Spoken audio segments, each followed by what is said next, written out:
When I choose a video game to play, I balance a ton of factors against one another until I sift out the misfits and am left with one matching the time and place I'm looking to play it in.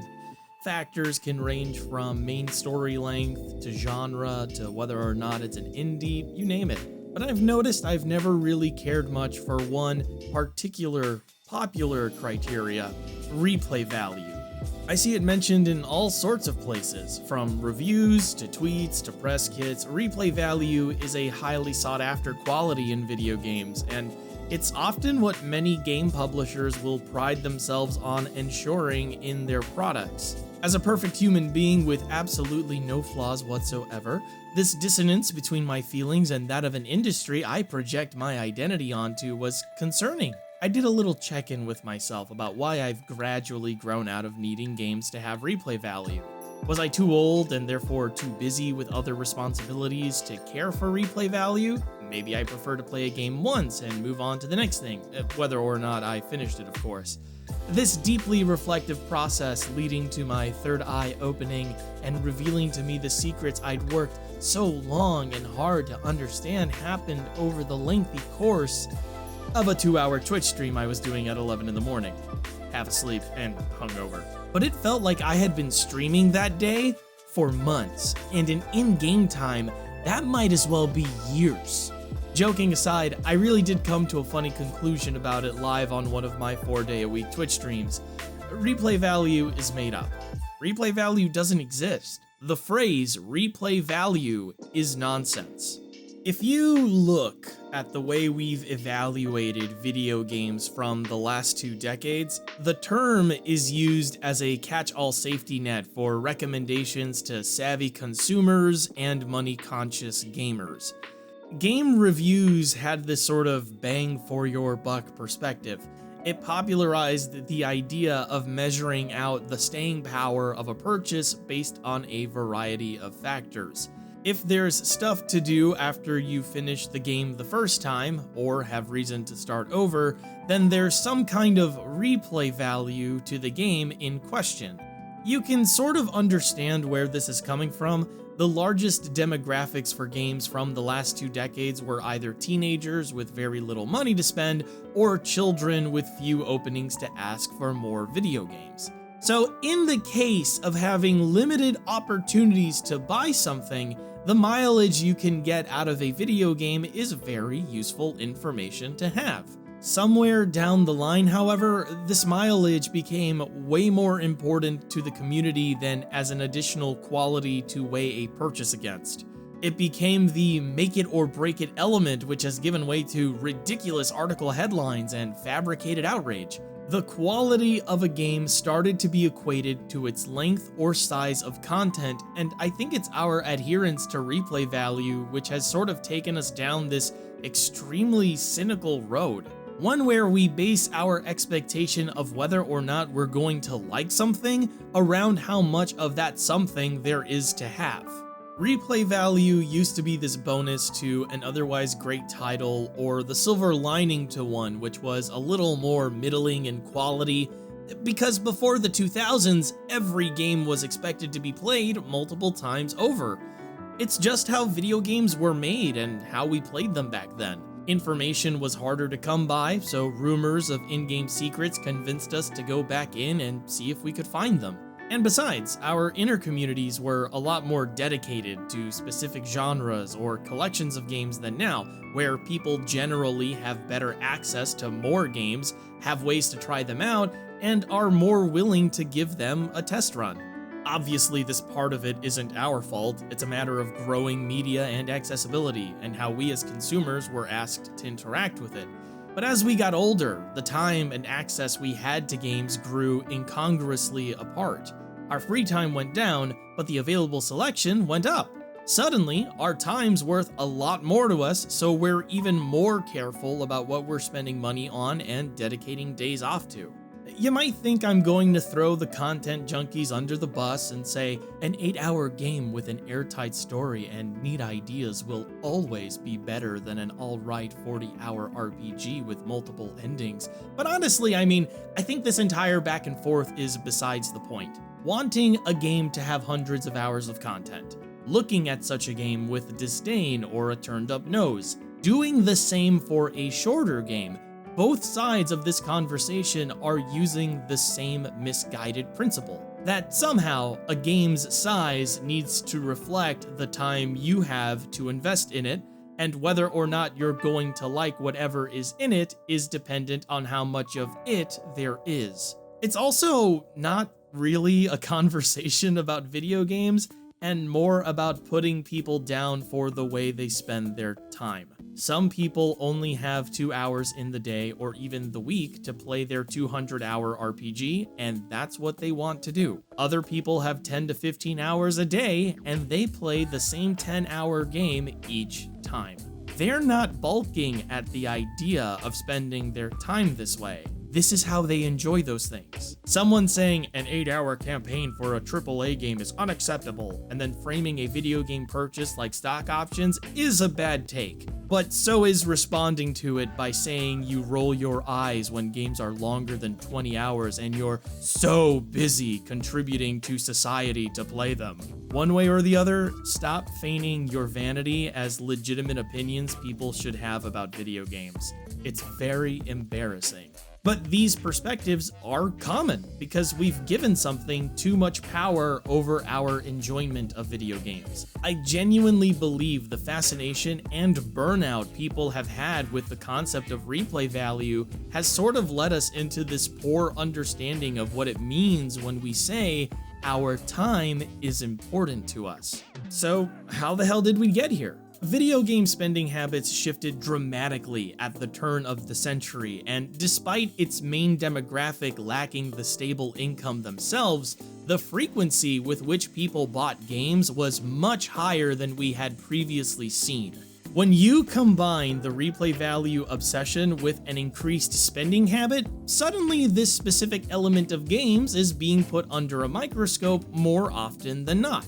But this explanation kinda sucks because, well, I don't think this happened organically or naturally out of happenstance or video game culture just sort of cultivating into this hive mind of measuring a title based on its mass or depth. Something's off.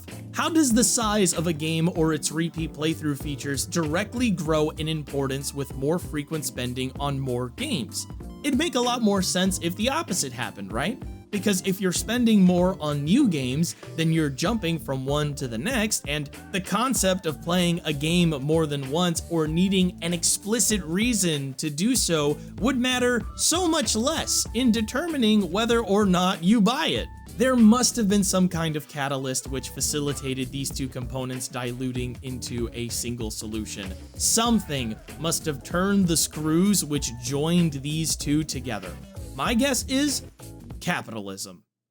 Okay, fine, that's too general of an answer and honestly a bit milquetoast. Like, of course it's capitalism, but what about the inherent capitalist nature of the industry made this work? Marketing, but also AAA game design, but also a recession the West pretended it wasn't going through, but also a video game market crash the industry pretended never happened, but also games journalism being a glorified ad service, but also gaming channels on YouTube recommending video game purchases as if they were stock options on the NASDAQ, but also the free-to-play MMO boom, which boasted hundreds of hours of content without asking for a subscription, but also the rise of mobile gaming, but also my dog Max farting on my only copy of Twilight Princess, which rendered it unreadable by my Nintendo Wii console. To be honest, there were so many reasons, both large and small, why the industry trended towards touting replay value.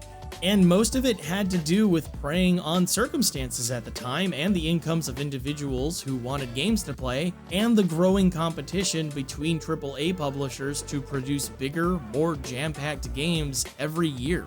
Games with multiple endings, where choices mattered, were incredibly popular during the last 20 years.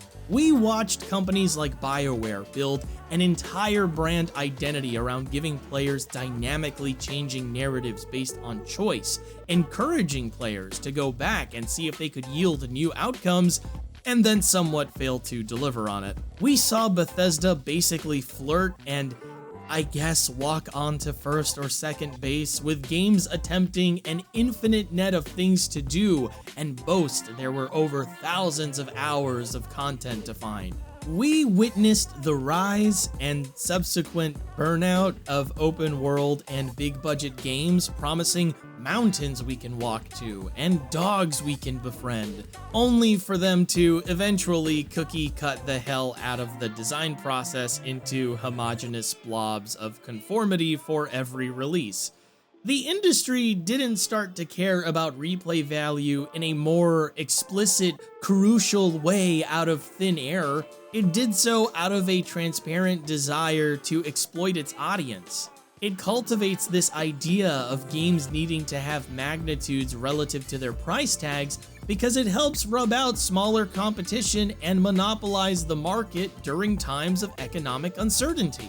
In this same time period, we watched the shunning of walking simulators and narrative-focused games until they eventually rose above unfair ridicule while AAA titles grew more stale. We saw the indie sector explode in size, then get absorbed into larger industry groups, and then explode again and again despite efforts made by larger companies to slow their growth as an independent part of the market. We saw a growing conversation around the comparison of games pricing to game length, with indie games at the center of it being judged based on their scale. We then saw the emergence or resurgence or whatever urgence you want to call it of roguelikes and roguelites and procedural generation, with indies establishing themselves as the frontline of the genre and subsequently adopting the homogeneous burnout strategies of their open world AAA counterparts. And to me, it feels like we lost the thread at some point. We forgot what the hell we really cared about, man. Conversations about games continues to revolve around how long it takes to see all the content, whether it's optional or whether there's new things to see on a New Game Plus or in the post game. And I need a second here. The standardized measuring contest between bigger budget games is a great way for the companies who make them to force smaller businesses who can't compete to sell themselves off to the highest bidder or find ways to play ball. Procedural generation in games, while not inherently a terrible tool or design concept, was a way for indie games to generate replay value in an industry consumed by it. And the reason I bring up the eventual decline of all those different ideas from the last 20 years is because we're starting to wise up about it. People seem to be caring less and less about replay value in terms of what the game industry wants us to believe replay value is. And the reason I went off on this weird hypomanic inspired tangent, one, is because I wrote that segment during a hypomanic episode, but two, is because there is such a thing as replay value in game design. And it's not nonsense when talking about game design principles, but it's not the idea of replay value we've been advertised to believe in. There's no actual unit of measurement for replay value because it's not something unique to the video game media, because replay value isn't some special keystone of interactive media. Thinking about it in terms of other media, the idea behind using replayability as an isolated quality to judge it is redundant and besides the point.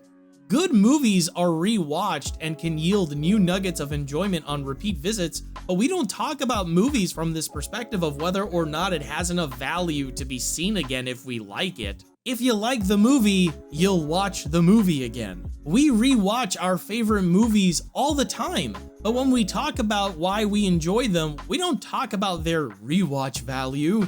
We have our favorite books or stories and we can reread them to revisit the themes and profound sayings in them, but we don't base our opinions on books around whether or not we'd read them twice. If you like the book, you're open to reading the book again. We also don't base our decision to watch a movie or read a book for the first time around whether or not there's a reason to watch or read them a second time. From the perspective of someone who doesn't play video games, listening to someone say, "I'm probably going to wait and see if there's enough for me to play it more than once before playing it," sounds absurd. In other media, there's no justification needed beyond whether or not you enjoyed it for it to have replay value, because that's all replay value is. From the poorly cited Wikipedia page, replay value is a term used to assess a video game or other media product's potential for continued play value after its first completion. Factors that influence replay value are the game's extra characters, secrets, or alternate endings. The replay value of a game may also be based entirely on the individual's tastes. A player might enjoy repeating a game because of the music, graphics, gameplay, or because of product loyalty. Dynamic environments, challenging AI, a wide variety of ways to accomplish tasks, and a rich array of assets could result in a high replay value. In other words, if you like the game, it has replay value. Whatever you like about it is the replay value. And if you don't like the game, the replay value doesn't matter. Replay value is your willingness to revisit something beyond an initial novelty. It's a subjective matter based on another subjective matter. It's so specific as to be useless in determining whether or not you're going to like something, and even more useless as a means of determining a purchase. It's a useless middleman in the conversation on games. There are secrets and alternate endings in games you love and in games you hate, and you've never bothered to revisit them. There are completely linear games with static experiences, and you've played them 3 or 4 times, or more, or not. There are games with infinite possibilities that you have played in the exact same way every single time you play them, or have only played once. What? Tell me, what is the common denominator of whether or not you replay a game? I don't think there is one.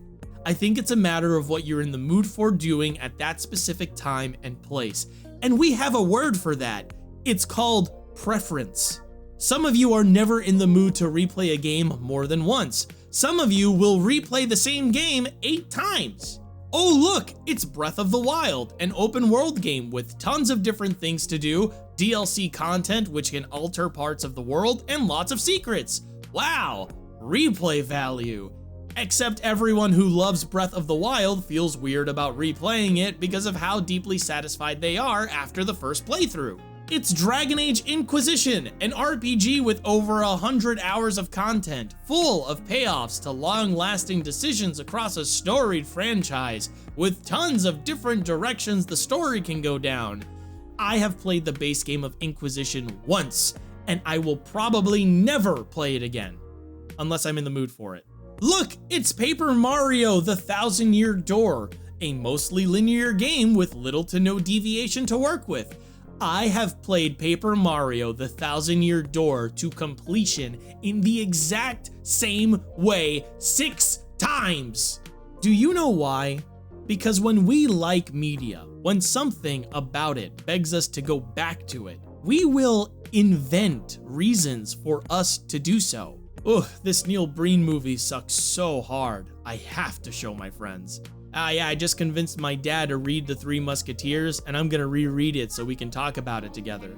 These are invented reasons to re-experience media. They weren't built into them. They're personal reasons to go back to them. And what's great about video games being interactive makes these invented reasons so much easier and common to invent. Do you know what invented reasons to replay a game are? Challenge runs, speed runs, sitting on the couch and watching someone else play it, playing it for someone else to watch. But we don't call those things replay value because they aren't born from this idea that a game needs or should have content past our first playthrough to keep us entertained. They're born from a personal desire to keep playing them. Replay value as a marketing term is a falsehood of this desire. It's a fabrication meant to deceive you into thinking it's what you want out of an experience. Replay value as a critical term is valueless. It's a part of this fallacious objective rhetoric that games criticism has installed in how we look at a game's quality. Replay value as a personal term is known by another word entirely. It doesn't accurately describe why we play the same games over and over again, nor does it explain why we won't go back to them. The reasons we'll replay a video game aren't consistent from one to the next. The value we apply to those replays isn't based on the same criteria. There is no agreement on what replay value is, or a clear exclusive definition of what it could be. Replay value is a nonsense term, and I, for one, will be glad to see it removed from our vocabulary.